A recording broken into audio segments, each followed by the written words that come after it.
समाज में आप एक चिकित्सक को किस नजरिए से देखते हैं? क्या वो ईश्वर का एक संदेशवाहक है या फिर आम इंसानों के लिए वो कोई जीवन दाता है? दोस्तों नमस्कार, मेरा नाम अर्जुन राय है और आप जुड़े हैं अपने चहेते, अपने पसंदीदा स्वराज समाचार के साथ। आइए आपको ले चलता हूं आजमगढ़ के बीकापुर, जहां दिखाता हूं कि बीकापुर के गुदड़ी के लाल ने जौनपुर में आकर के कौन सी करामात कर दी। मैं आपसे अगर प्रश्न करूं कि क्या आयुर्वेद से कैंसर का इलाज संभव है, क्या आयुर्वेद से बच्चेदानी का इलाज संभव है, क्या आयुर्वेद से महिलाओं के निजी अंगों के इलाज संभव है, तो शायद आप मुझे कहेंगे कि बिल्कुल ऐसा संभव नहीं है। लेकिन आयुर्वेद ने वो सब कुछ कर दिया है। कहने के लिए तो मेडिकल साइंस एक बहुत छोटा सा शब्द है, इसे डिफाइन करने में अच्छों के पसीने छूट जाते हैं, लेकिन आयुर्वेद ने वो सब कुछ कर दिखाया जिसकी थाती शायद एलोपैथ भी न पूरी कर पाए। आइए आपको एक साक्षात्कार दिखाता हूं जिसमें स्वराज समाचार ने ऐसे ही डॉक्टर एलबी राय से मुलाकात की है, उनसे साक्षात्कार किया है। और शायद ऑडियंस को इस वीडियो को देख करके आगे ये लगे कि एलबी राय कोई सामान्य से व्यक्ति है, लेकिन ये सामान्य से व्यक्ति नहीं है। राष्ट्रीय स्तर पर इन्होंने ख्याति अर्जित की है। उत्तर प्रदेश के अलग अलग जिलों से, वो चाहे बनारस हो, वो चाहे गोरखपुर हो, वो चाहे गोंडा हो, वो चाहे सरायबस्ती हो, चाहे प्रयागराज हो, चाहे दूसरा मिर्जापुर हो, या फिर और आप पीछे की तरफ चले जाएंगे सैफई हो या फिर कानपुर हो, उन तमाम अलग अलग जोन से एलबी राय के पास मरीज आते रहते हैं। और उन्होंने जो ट्रीटमेंट किया उससे लोगों को बहुत आराम मिला है, सरकार की तरफ से प्रशस्ति मिली है और आज वो स्वराज के साथ जुड़े हैं। आइए देखते हैं यह खास इंटरव्यू। डॉक्टर साहब, सबसे पहले तो स्वराज समाचार के इस पोर्टल पर आपका स्वागत करता हूँ। एक सवाल के साथ शुरुआत करते हैं। चूंकि आप आयुर्वेद से जुड़े हैं, आयुर्वेद से जुड़ने का आपका पुराना अनुभव है, पुराना तजुर्बा है, आपसे जरा जानना चाहेंगे यकीनन आयुर्वेद की परिभाषा क्या है, आयुर्वेद का वास्तव में सिद्धांत क्या है? आयुर्वेद विशेषकर, सर्वप्रथम तो पहले आपको मैं धन्यवाद देता हूँ आपके चैनल पर आने के लिए। आयुर्वेद आयु का विज्ञान होता है। आयुर्वेद तो आयु का विज्ञान होता है। आयुर्वेद में आयु निहित होती है, आयु समाहित होती है। आयुर्वेद में ऐसी दवाएं हैं जो आयु को दे देती हैं, जो आयु को बता देती हैं, जो आयु के अस्तित्व को दे देती हैं, वही आयुर्वेद कहलाती हैं। तो आयुर्वेद में धरती का समस्त रोग, कोई भी रोग ऐसा है, ऐसा नहीं कहा जा सकता कि वो ठीक ना हो। तमाम तरह के रोगियों को देखते हुए मैंने पाया है कि आयुर्वेद का बहुत बड़ा योगदान उसमें रहा है। एक चीज़ डॉक्टर साहब, आपको रोक करके एक चीज़ और जानना मुझे बड़ा दिलचस्प और बड़ा ही यकीनन बड़ा स्तब्ध मालूम पड़ता है कि आयुर्वेद से बहुत सारी उपलब्धियां हासिल हुई हैं, लेकिन बीमारियों को लेकर के कैटेगराइजेशन हो जाता है। कौन कौन सी ऐसी व्याधि है आज के परिवेश में जिसको आयुर्वेद से ठीक किया जा सकता है? मेरे देखे कोई ऐसी व्याधि नहीं जिसको ठीक न किया जा सके आयुर्वेद से। समस्त व्याधियों का समूल नाश होने लगता है आयुर्वेद से। आयुर्वेद आयुर का वेद है ना, सारी चीज़ें इसमें समाहित है, सब कुछ ठीक होना मुमकिन है आयुर्वेद में। कोई ऐसा नहीं कहा जा सकता कि ये व्याधि नहीं ठीक होगी। एक चीज़ और डॉक्टर साहब आपसे जानना बड़ा ज़रूरी मालूम पड़ता है कि एक एलोपैथ है, आयुर्वेद है और इसके अलावा दूसरे प्रकार के तमाम पैटर्न हैं जिस पर हमारा मेडिकल साइंस काम करता है। आपसे जानना चाहेंगे इन तीनों में बारीक सा अंतर क्या है? एलोपैथ, आयुर्वेद और ये जो तीसरा कंसेप्ट है, इस पे अंतर क्या क्या है? देखिए, एलोपैथ जो होता है, मेरे देखे वो इमरजेंसी के लिए, एलोपैथ का ट्रीटमेंट जितना भी है वो इमरजेंसी के लिए एलोपैथ माना जाता है। बट जितने एक्यूट डिजीज हैं, क्रॉनिक डिजीज हैं, जितने महासाध्यतम रोग हैं, उनके लिए आयुर्वेद और होम्योपैथ है। एक चीज़ आपसे और यहाँ मैं ज़रूर जानना चाहूँगा कि जैसे एक समाज में बेसिकली अवधारणा लोगों ने बनाई है कि आयुर्वेद लंबा वक्त लेता है बीमारियों को दूर करने के लिए। कमोबेश अगर एलोपैथ की बात कर ली जाए तो ये बड़ा कंफ्यूजन लोगों में बने रहता है। आपसे ये जानना, चूँकि आप उस पेशे से जुड़े हैं, आपसे ये जानना बड़ा ज़रूरी मालूम पड़ता है कि एलोपैथ पे लोगों का विश्वास बना है, आयुर्वेद पे थोड़ा कम है। इसके पीछे का कारण क्या है और एक डॉक्टर होने के नाते आप लोगों से क्या आग्रह करना चाहेंगे कि क्यों आयुर्वेद पर लोग विश्वसनीयता अपनी बढ़ाएं? ऐसा कुछ नहीं है।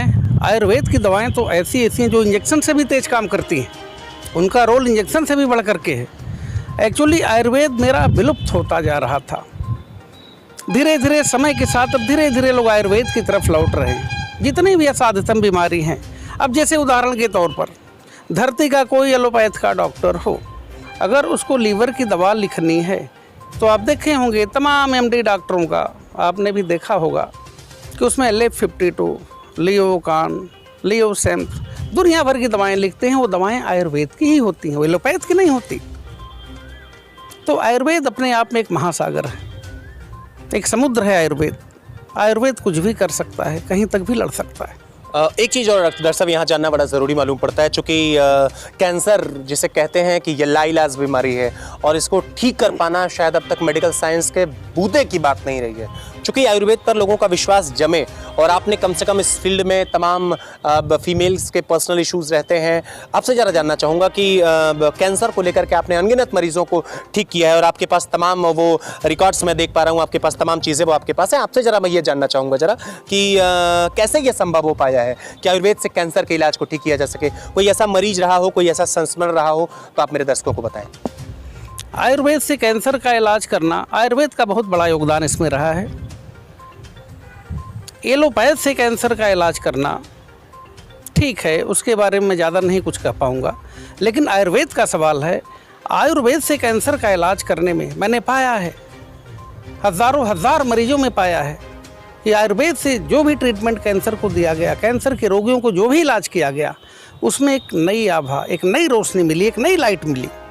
तो कैंसर के मरीज को स्वस्थ करने के लिए, कैंसर के मरीज को पूरी तरह से ट्रीट करके कैंसर को समाप्त करने के लिए या कैंसर को बस में करने के लिए आयुर्वेद अपने आप में एक मिसाल है और इस मिसाल को नकारा नहीं जा सकता।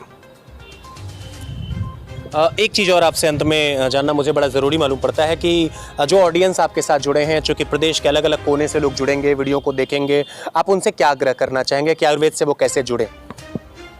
आयुर्वेद से जुड़ने का मतलब वो आयुर्वेद का ट्रीटमेंट सही ढंग से ले लें। 1 वीक 2 वीक ट्रीटमेंट लेंगे, 1 वीक 2 वीक में उनको पता लग जाएगा, फिर वो बाध्य होने लगते हैं, मजबूर होने लगते हैं दोबारा जुड़ने के लिए। ऐसा मैंने पाया है। तमाम लोग अलग अलग स्थानों से, अलग अलग स्टेट से, अलग अलग ज़िलों से, यूपी के आपके पास आते जाते रहते हैं। अब तक इस फील्ड में आपको कितना संतोष मिला है, कितना सेटिस्फेक्शन मिलता है, कैसा लगता है आपको मरीजों के साथ जुड़ करके, उनके साथ व्यवहारिक रूप से जुड़ करके? व्यवहारिक रूप से पेशेंटों के साथ जुड़ करके हमें एक ही चीज़ रियलाइज हुआ अब तक कि पेशेंट बोल देते हैं, मैक्सिमम पेशेंट बोल देता है कि हमें पहले आ जाना चाहिए था। जब वो रिजल्ट पाता है, जब आयुर्वेद बोलने लगता है, जब उनके आयु को कुरेदने लगता है आयुर्वेद, तो मजबूर होते हैं। जो इंटेलेक्चुअल लोग होते हैं और जो सामान्य लोग होते हैं, दोनों वर्ग मजबूर होता है कि हाँ पहले आना चाहिए, आयुर्वेद में पहले जाना चाहिए। महिलाओं को यूट्रस में गांठ हो, चाहे वो इस तरीके से कह सकते हैं कि कैंसर का इलाज हो या फिर और किसी भी प्रकार की मुश्किलें हों, ये बड़े कॉम्प्लिकेटेड इशूज़ रहते हैं, पथरी का मसला हो, तो आपसे ज़रा जानना चाहेंगे कि इस फील्ड में बहुत कॉम्प्लिकेटेड इशू रहता है, इसको एलोपैथ भी ठीक करने में अपने आप को असमंजस में पाता है।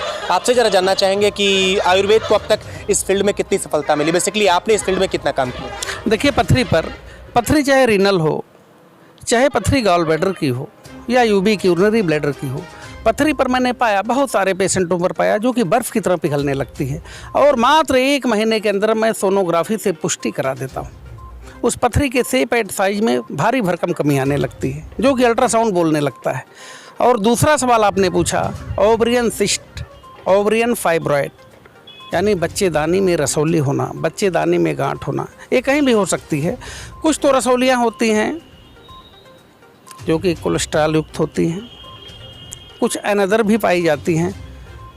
मैंने यूट्रस का, बच्चेदानी के फाइब्रॉयड का, बच्चेदानी के गांठ का, सिस्ट का इलाज करते हुए पाया, बहुत सारे पेशेंटों पर पाया कि वो पानी की तरह से पिघल जाती है, वो बर्फ़ की तरह पिघलने लगती है। ठीक वही हाल होता है जो स्टोन पर होता है, पत्थर पर होता है, पथरी पर होता है, वही ठीक चीज़ देखने को मिलता है ओवरियन सिस्ट पर, फाइब्रॉयड पर। और आपने पूछा कैंसर, देखिए कैंसर का एक मूलभूत सिद्धांत है, कैंसर का रोगी रोग मुक्त और दोष मुक्त एक ही दशा में हो सकता है। मैं पूरा निचोड़ बता दे रहा हूँ। आपने महाकाल रोग, जिसको महर्षि चरक ने महाकाल रोग के नाम से बुलाया, तो प्रथम दृष्टया ये कि सर्वे रोगाः मंदाग्नि मूलम, धरती का समस्त रोग मंदग्नि की वजह से आता है।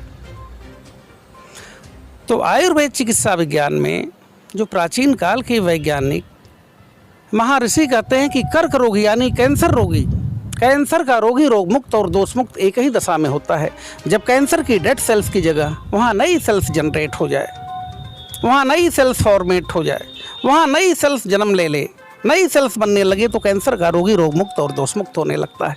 ये आयुर्वेद चिकित्सा विज्ञान बोल रहा, मैं नहीं बोल रहा हूँ। तो इसका मूलभूत फंडा ये है कि डेड सेल्स की जगह नई सेल्स कैसे बन जाए, वो रोगी रोग मुक्त और दोष मुक्त होने लगता है, जैसा कि वहाँ ऋषियों ने बताया।